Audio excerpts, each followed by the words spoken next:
চলছে মধু মাস, তবে মধুর হাওয়া দূরে থাক, জ্যৈষ্ঠের কাঠফাটা রোদে অতিষ্ঠ জনজীবন।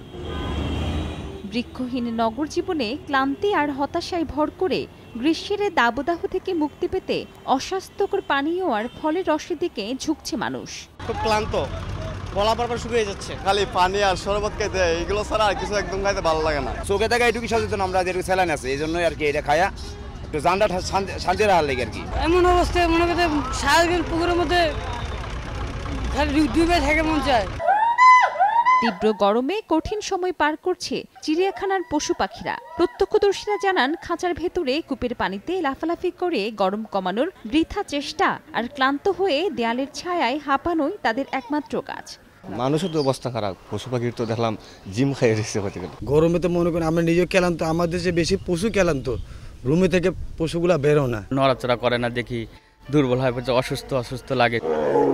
ঢাকা চিড়িয়াখানায় বর্তমানে রয়েছে ১৩৭ প্রজাতির ১,৪১৫টি প্রাণী, যার মধ্যে মাংসাশী ৪০, তৃণভোজী ২২১, ক্ষুদ্র স্তন্যপায়ী ও সরীসৃপ ২৪৭, পাখি ১০৬ এবং মাছ রয়েছে ৮০১টি। তবে চিড়িয়াখানা কর্তৃপক্ষের দাবি, দাবদাহের কথা মাথায় রেখে পর্যাপ্ত খাবারের স্যালাইন এবং বিশুদ্ধ পানি সরবরাহের ব্যবস্থা করেছে তারা। খাবারের পানির মধ্যে ইলেকট্রোলাইট দিচ্ছি, এডিশনাল ভিটামিন সি দিচ্ছি, তাছাড়া এনিমেলের জন্য পর্যাপ্ত পানি, ড্রিঙ্কিং ওয়াটারের সরবরাহ রেখেছি। হিট স্ট্রোকে মারা যাবে এমন এনভায়রনমেন্ট আমরা হতে দেব না। আবহাওয়া অফিস বলছে, কয়েকদিনের মধ্যেই সাগরে নিম্নচাপের সৃষ্টি হবে।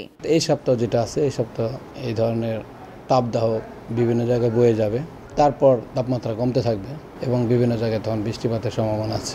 আবহাওয়া অফিসের পূর্বাভাস বলছে, আর ৪ দিন পর স্বস্তির বৃষ্টিতে স্নাত হবে প্রকৃতি। মৌসুমী মৌ, সময় সংবাদ, ঢাকা।